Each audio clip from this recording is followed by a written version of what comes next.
So welcome back. We are studying the chapter Microbes in Human Welfare. That is the use of microorganism in the betterment, welfare of mankind. The first title of this chapter was Use of Microbe in Household Production. म्हणजे micro ऑर्गॅनिझमचा उपयोग घरगुती लेवलवरती. तो कुठे? तो हमने उसके दो part किए थे, in food preparation and as a food. अभी हमने सेकेंड टाइटल स्टार्ट किया, माइक्रोब्स इन इंडस्ट्रियल प्रोडक्शन. मतलब अभी हाउस होल्ड डोमेस्टिक लेवल पे नहीं, लार्ज स्केल, कमर्शियल स्केल, बड़े पैमाने पे हम माइक्रोब्स को यूज़ करते हैं. कई सारी चीज़ें हमें प्राप्त होती है. उसके लिए माइक्रो ऑर्गेनिज्म एक स्पेसिफिक ऑर्गेनिक सब्सटेंस का फर्मेंटेशन करते हैं और हमें काफ़ी सारे फर्मेंटेड प्रोडक्ट मिलते हैं. In earlier video lecture we have seen microbes in industrial production of number 1 alcoholic beverages, number 2 organic acids, number 3 vitamin. In this lecture I will talk about microbes in industrial production of antibiotic. तो सगळ्यात आधी antibiotic काय असतात? Definition: antibiotics are organic compound produced by one kind of microorganism. Antibiotics are organic compound produced by one type of microbes which can either kill or suppress growth of another kind of microorganism. I repeat, antibiotics are organic compound produced by one type of microbe which can kill or suppress growth of another kind of microorganism. In Marathi antibiotic म्हणजे असे पदार्थ, organic पदार्थ जे एक प्रकारचा microbe देतो, ज्याचा वापर केला जातो दुसऱ्या प्रकारच्या मायक्रोबला किल करण्यासाठी किंवा त्याची ग्रोथ सप्रेस करण्यासाठी. एंटीबायोटिक ऐसे ऑर्गेनिक कंपाउंड है जो एक प्रकार के माइक्रोब ने बनाए, जो दूसरे प्रकार के माइक्रोब को किल भी कर सकता, उसकी ग्रोथ को सप्रेस भी कर सकता. One cannot think of the world without antibiotic now. तो सर हम इमेजिन नहीं कर सकते बिना एंटीबायोटिक की दुनिया. ऐसा इसलिए कि जगह जगह एंटीबायोटिक यूज़ होते हैं मेडिकल फील्ड में. कोई भी बैक्टीरियल डिसीज़ हो, फंगल डिसीज़ हो, उसकी ट्रीटमेंट के लिए एंटीबायोटिक्स को यूज़ किया जाता. Many deadly diseases that has reduced human population, which has a very negative impact on the human population. The humans have a great suffering from those diseases. For example, leprosy, diphtheria, whooping cough, plague, they have been controlled using the antibiotics. Not only in the treatment of bacterial and fungal diseases, antibiotic find its application as a food preservative as well. म्हणजे अँटीबायोटिकच्या बिना दुनियेचा विचार आपण आज नाही करू शकत, कारण अँटीबायोटिकनी महामारी ज्या होत्या, मग प्लेग असेल, डिप्थेरिया असेल, वूपिंग कफ असेल, कुष्ठरोग असेल, असे भयंकर रोग कंट्रोल केलेले आहे. आणि नुसतं काही बॅक्टेरियल आणि फंगल डिसीजच्या ट्रीटमेंटसाठी अँटीबायोटिक वापरल्या जातात असं नाही. एक फूड प्रिजर्वेशनमध्ये सुद्धा अँटीबायोटिकचा वापर होतो. अब हम देखेंगे ये एंटीबायोटिक आज तो दुनिया में 5000 है, रोज़ाना 300 इस्तेमाल में आते हैं. म्हणजे आज जगामध्ये 5000 प्रकारचे अँटीबायोटिक आहे बघा, आणि 300 रोज डॉक्टर्स प्रेस्क्राइब करतात बॅक्टेरियल आणि फंगल डिसीज बरे करण्यासाठी. पर ये एंटीबायोटिक की खोज कैसे हुई? So let me tell you that everyone knows the first antibiotic of the world is penicillin, obtained from a fungus of Ascomycetes group, Penicillium notatum. म्हणजे सर्वांना हे माहिती आहे की जगातलं पहिलं अँटीबायोटिक हे पेनिसिलिन आहे. एका फंगसपासनं प्राप्त झालं ज्याचं नाव पेनिसिलियम नोटॅटम आहे. Sir Alexander Fleming is credited for the discovery of first antibiotic. It is known to everyone, but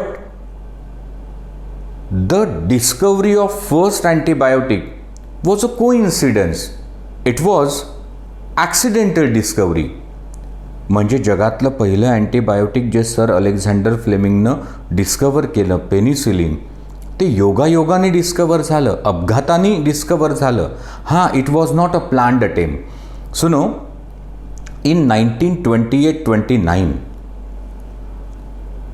doctor Alexander Fleming was studying a bacterium Staphylococcus aureus that causes a throat infection.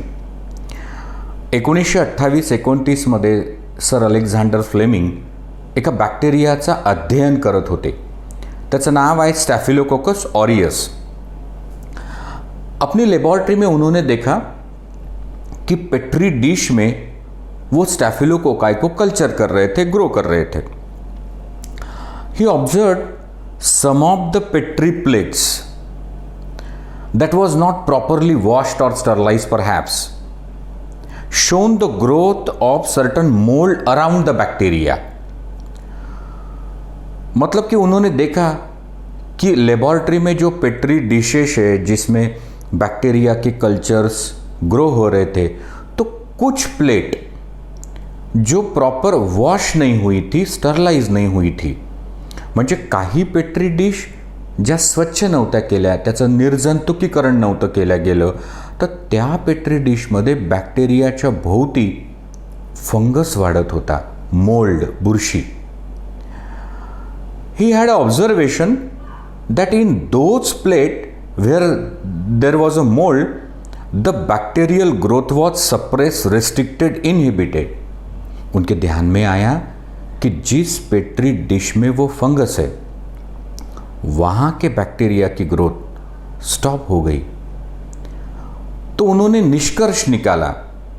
He concluded that perhaps this fungus produce certain substance that suppress the growth of bacteria. त्यांनी निष्कर्ष काढला की कदाचित हा जो fungus आहे हा असं काही पदार्थ सिक्रीट करतो आहे जे या बैक्टीरियाची ग्रोथ सप्रेस करतात. अब उन्होंने देखा कि ये फंगस है कौन, तो पता चला इट इज पेनिसिलियम नोटैटम. और ये सिक्रीट क्या करता? Penicillin, the world's first antibiotic. तो पेनिसिलियम नोटैटम नाम का जो फंगस है वो पेनिसिलिन सिक्रीट करता, जिससे वो स्टैफिलोकोकस ऑरियस जो बैक्टीरिया है उनकी ग्रोथ हो रही थी सप्रेस. अब उन्होंने सिर्फ पेनिसिलिन नाम का एंटीबायोटिक डिस्कवर किया, बट क्या हम इस एंटीबायोटिक को बैक्टीरियल डिसीज और फंगल डिसीज की ट्रीटमेंट में यूज भी कर सकते? ये उन्हें नहीं पता. 1938-39, after some 10 years, Mr. Chen and Flore, I repeat, Chen and Flore, they have stabilized the property of this penicillin, and they first time proved that it can be used in the treatment of bacterial and fungal diseases. मतलब कि chain and Florey ने उस penicillin antibiotic की properties को stabilise किया और पहली दफ़ा उन्होंने साबित किया it has a chemotherapeutic value, it can be used in treatment of bacterial and fungal diseases. तो उनका भी योगदान है. In 1945, Alexander Fleming, Mr. Chen and Flore combinedly were conferred with the world's most prestigious award, Nobel, in 1945. Fleming, Chen and Flore. Let me tell you that first antibiotic discovered is penicillin, but the term antibiotic came in 1942. म्हणजे मला तुम्हाला सांगू द्या की जगातलं पहिलं antibiotic penicillin आहे, पण ही जी टर्म आहे त्याच्यासाठी अँटीबायोटिक, ही टर्म खूप लेट आली. 1942 मध्ये सैलमन वास्कमन, इन्होंने ये टर्म दी है एंटीबायोटिक. सर, बट एंटीबायोटिक इस शब्द का मतलब क्या है? तो see, anti against, bios life means against life, but not against our life. Rather for us it is pro life. It is against microorganism that cause disease. म्हणजे antibiotic हा शब्द असा बनला की अँटी म्हणजे अगेन्स्ट आणि BIOS म्हणजे life, म्हणजे हा लाईफच्या अगेन्स्टमध्ये आहे, पण आपल्या लाईफच्या अगेन्स्टमध्ये नाही. Not in a contact to humans. तो हार्मफुल माइक्रोब अगेंस्ट असतो. एंटीबायोटिक के कई सारे प्रकार है. कुछ बैक्टीरिस्टैटिक होते हैं, माने they retard the growth of bacteria. कुछ बैक्टीरिसाइडल होते हैं, माने दे किल द बैक्टीरिया. कुछ फंगीस्टैटिक होते हैं, they suppress the growth of fungus. कुछ फंगीसाइडल होते हैं, दे किल द फंगस. तो स्टैटिक माने सप्रेस, साइडल माने to kill. Certain antibiotics are broad spectrum. Variety of pathogen they could kill. Certain are very narrow spectrum. They kill only specific kind of microorganism. When the antibiotics were discovered, everyone was very happy that now all the diseases can be brought under control. But later on, everyone came to know the limitations of using antibiotic. मतलब कि जब antibiotic की खोज हुई थी तो दुनिया बड़ी खुश थी और अब हम कोई भी रोग को कंट्रोल कर सकते ऐसा लगा था, पर देर से पता चला कि उसकी भी कुछ मर्यादाएं हैं. मैं आपको बताऊं कि antibiotic can be use to control bacterial and fungal disease only, not viral diseases. ये उसकी पहली मर्यादा है. दूसरी मर्यादा, antibiotics can cause allergies in some individual. म्हणजे अँटीबायोटिक सर्वांनाच लागू पडतात, पचनी पडतात असं नाही. काही लोकांमध्ये त्याच्यामुळं ॲलर्जीसुद्धा येऊ शकतात. But nonetheless antibiotics is a very important hallmark discovery of 20th century. तो several thousand antibiotics were later discovered after penicillin. Let me tell you that first time penicillin antibiotic, the world's first antibiotic, was used to treat the wounded American soldiers of a Second World War. म्हणजे दुसऱ्या महायुद्धात घायल झालेले अमेरिकी सैनिक जे होते तर त्यांच्यावरती पहिला प्रयोग पेनिसिलिनचा झाला होता. तो कई सारे एंटीबायोटिक है, बट हमारा सिलेबस हम लोग उतना ही देखेंगे जितना कि हमें नीट की दृष्टि से, सीईटी की दृष्टि से काम का है. तो let me tell you certain antibiotics and their microbial source. It's important in match the pair. Chloromycetin got from Streptomyces venezuelae. तो सर ये स्ट्रेप्टोमाइटस क्या है? ये एक्टिनोमाइसिटस बॅक्टेरिया है. म्हणजे आहे बॅक्टेरिया पण तो फंगस सारखा दिसतो, त्याला एक्टिनोमाइसिटस बॅक्टेरिया म्हणतात. तो Streptomyces venezuelae produce chloromycetin. Erythromycin obtained from Streptomyces erythraeus. Streptomycin got from Streptomyces griseus. Penicillin got from Penicillium chrysogenum. But just you told that the first antibiotic penicillin was discovered by Alexander Fleming from the fungus Penicillium notatum. No, nowadays the penicillin is obtained from another species of Penicillium genus, that is Penicillium chrysogenum. तो क्लोरोमायसेटिन कशापासनं भेटलं? स्ट्रेप्टोमायसिस व्हेनेझुएलीपासनं. एरिथ्रोमायसिन कशापासनं भेटलं? स्ट्रेप्टोमायसिस इरिथ्रसपासनं. स्ट्रेप्टोमायसिन कशापासनं भेटलं? स्ट्रेप्टोमायसिस ग्रायसस पासनं. आणि penicillin obtained from Penicillium क्राइसोजिनम. तो ये हमने antibiotic के बारे में हर चीज़ बताई. असर बनते कैसे? तो देखो, एक स्पेशली डिज़ाइन वेसल होती है कॉल्ड द फर्मेंटर और बायोरिएक्टर. उसमें एक स्पेसिफिक ऑर्गेनिक कंपाउंड होता है for the growth of the specific microbe. और जो माइक्रोब हमें कल्चर करना है एंटीबायोटिक के लिए, जैसे कि हमें चाहिए क्लोरोमाइसेटिन, तो स्ट्रेप्टोमाइसिस वेनेजुएली का प्योर कल्चर उसमें डालते. All facilities have been given to those microbe so that they should multiply and produce what we want. Then the antibiotics are extracted, purified and tested and then used variously. So this is all about antibiotic. Now the second title is enzyme. Enzymes are organic compound which initiate the biochemical reaction or accelerate the rate of biochemical reaction. तो enzyme असे organic compound आहेत की जे एखाद्या biochemical रिॲक्शनला सुरुवात करतात. आवश्यक आहे सुरुवात करायला, आणि त्याचा रेट खूप पटीनं वाढवून देतात. मैंने कहा कि सारे एन्झाइम ऐसे ऑर्गेनिक कंपाउंड है जो बायोकेमिकल रिएक्शन की शुरुआत करते हैं और उसकी गति को बढ़ाते हैं. सर, केमिकली एंजाइम्स क्या होते हैं? प्रोटीन्स. कुछ तो एक्सेप्शन होगा. संसार के सारे एंजाइम प्रोटीन हैं, एक को छोड़ के. राइबोजाइम ये ऐसा एंजाइम है जो आरएनए है, not the protein. 23SR RNA, ये मॉलिक्यूलर बेसिस में आपको बताया जाएगा.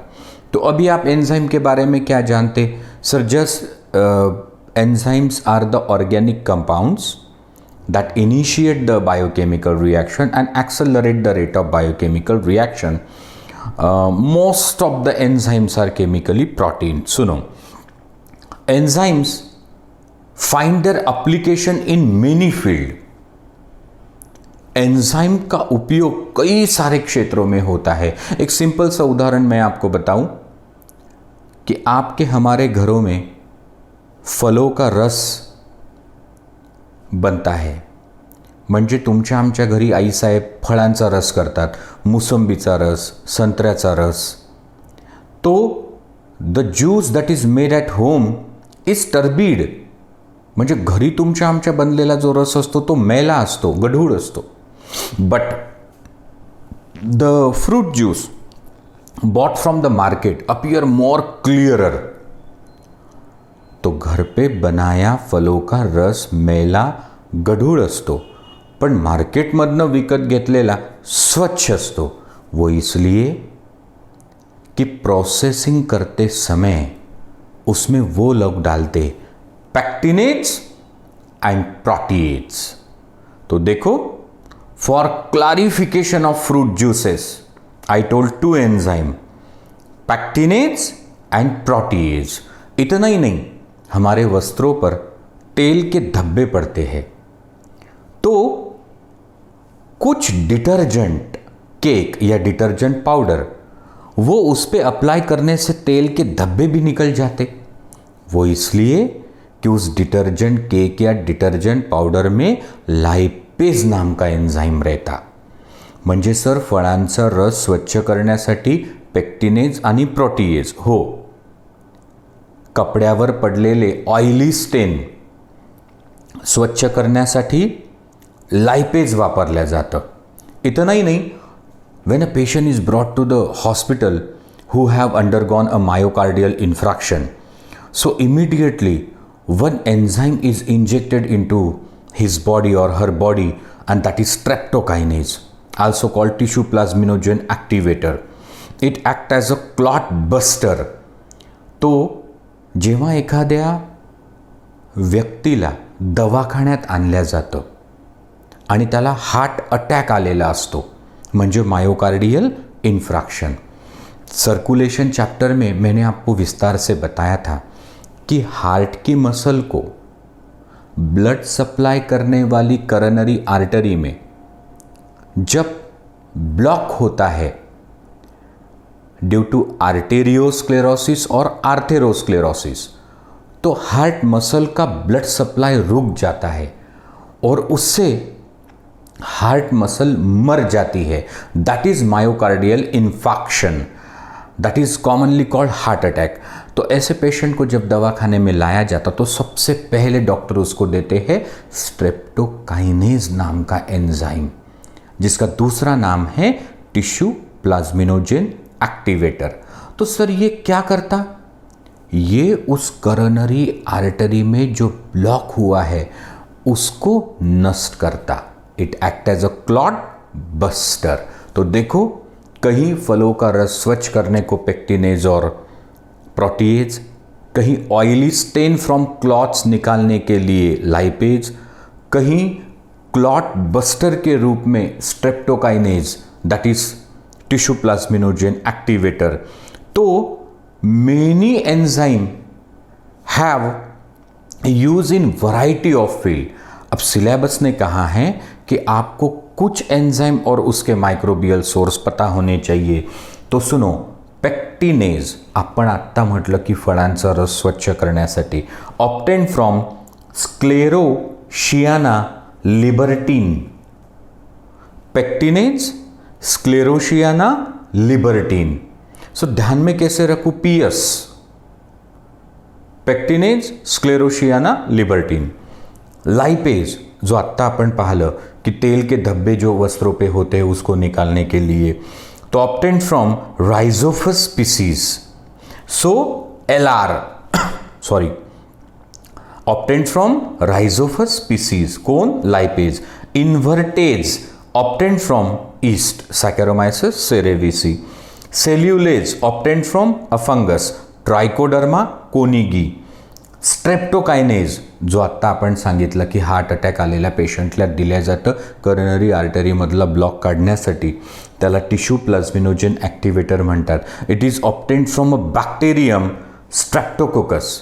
This bacteria has been genetically modified. Sir streptokinase को ही यूरोकाइनेज कहते क्या? हाँ, it is also called urokinase. तो पेक्टिनेज, स्क्लेरोशियाना लिबर्टीन, उपयोग clarification of fruit juices. Lipase, rhizopus species, उपयोग इन द डिटर्जेंट पाउडर और detergent cake. Invertase, saccharomyces cerevisiae. So cellulase, trichoderma koningii. Streptokinase, streptococcus bacteria which have been nowadays genetically modified. Now certain bioactive substances. तो bioactive substances, for example cyclosporin A. मैंने आपको immunity में बताया, मैंने आपको excretion topic में भी बताया था कि when the kidneys are not functioning properly and they are end stage kidneys, doctor advise for kidney transplant. Now the search began, and when the donor's kidney have been implanted, the cell-mediated immunity reject the kidney. That is called graft rejection. म्हणजे कोणाच्या किडन्या दुर्भाग्याने काम करत नाही आहे, डॉक्टरांनी सांगितलं की kidney transplant करावं लागेल. किडनी ट्रान्सप्लांट केल्यावर तो जो रेसिपियंट आहे ज्याने किडनी बसवून घेतली, त्याची सेल मेडिएटेड इम्युनिटी म्हणते की आम्ही या किडनीला आता रिजेक्ट करतो. तो फिर उस सेल मेडिएटेड इम्यूनिटी को शांत करना होगा. तो एक इम्यूनो सप्रेसिव एजेंट है जिसका नाम है cyclosporin A, and it is obtained from a fungus trichoderma polysporum. ये सब नीट क्वेश्चंस है, मैच द पेयर में आते हैं। Cyclosporin A immunosuppressive agent obtained from trichoderma polysporum. तो सर इसका रोल क्या है? इम्यूनोसप्रेसिव एजेंट है ये। अब स्टैटिन, मैं आपको बताऊं कि जिनके ब्लड में मोर कोलेस्टेरॉल है, so they are prone to the high blood pressure and heart attack. तो increased blood cholesterol level is not good. Those peoples are prone to myocardial infarction और हाइपरटेंशन। तो इनको स्टैटिन नाम की एक गोली रोज लेनी होती है। ये स्टैटिन क्या है? ब्लड कोलेस्ट्रॉल लोअरिंग एजेंट है। ये blood cholesterol lowering agent statin मिला कहां से? तो एक ईस्ट है जिसका नाम है मोनास्कस परपूरियस। तो statin is blood cholesterol lowering agent obtained from the east Monascus purpureus. Sir ये कोलेस्ट्रॉल को कम कैसे करता होगा? तो सुनो, बायोमोलिक्यूल नाम के चैप्टर में आएगा,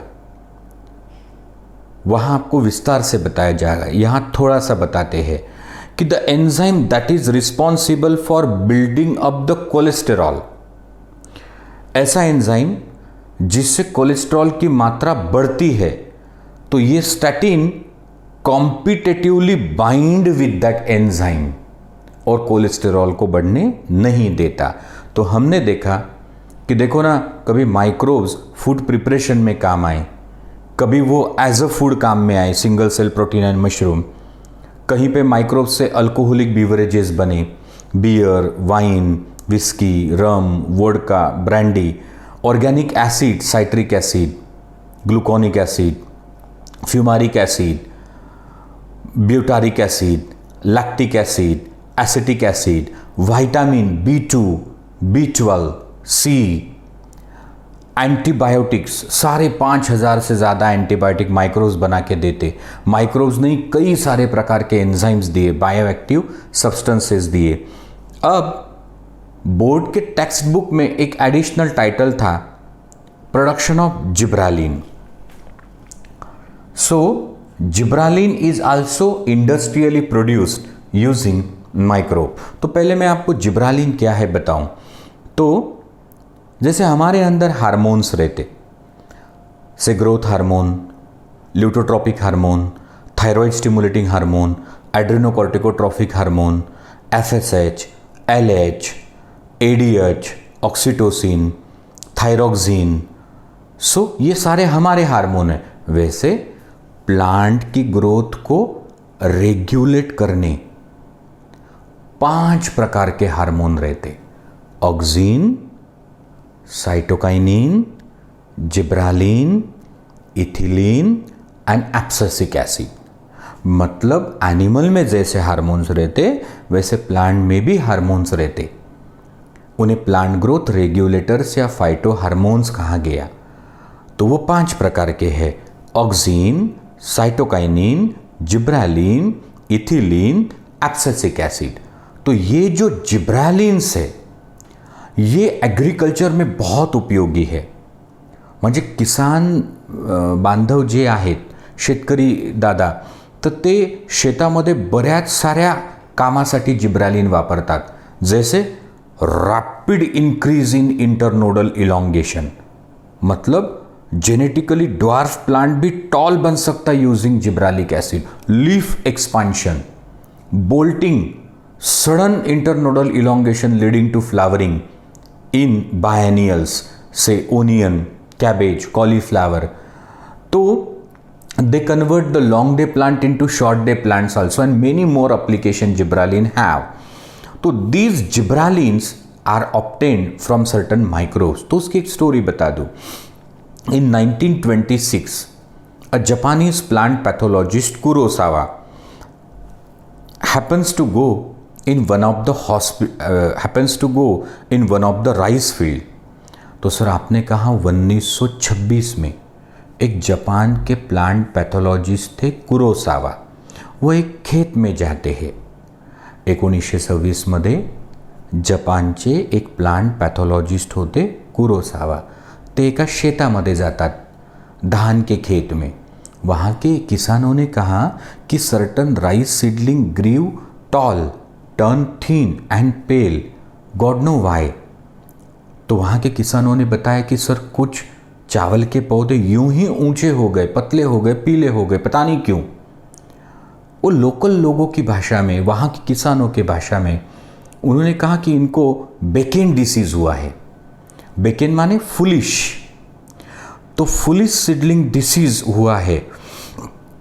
कुरोसावा उन प्लांट्स को अप्रूव करके लेबॉरेटरी ले जाते हैं। तो ते जे जपानचे प्लांट पॅथॉलॉजिस्ट होते कुरोसावा, जे एका भाताच्या शेतात जातात, तिकडचे शेतकरी म्हणतात की आमच्या शेतातले काही तांदळाचे प्लांट उगाच उंच झाले, पतले झाले, पिवळे पडले, यांना एक बेकेन डिसीज ऑफ राईस झाला, म्हणजे फुलिश सीडलिंग डिसीज झाला। तो कुरोसावांनी ते झाडं उपटले आणि लेबॉरेटरीत नेले और पता चला कि उन पौधों को एक फंगल डिसीज हुआ और वो फंगस है जिब्रेला फ्यूजेकोराई। जिब्रेला फ्यूजेकोराई, इस फंगस का इन्फेक्शन, और इसीलिए वो टॉल हुए थे 12 साल बाद, मतलब 1926 + 12 1938 में।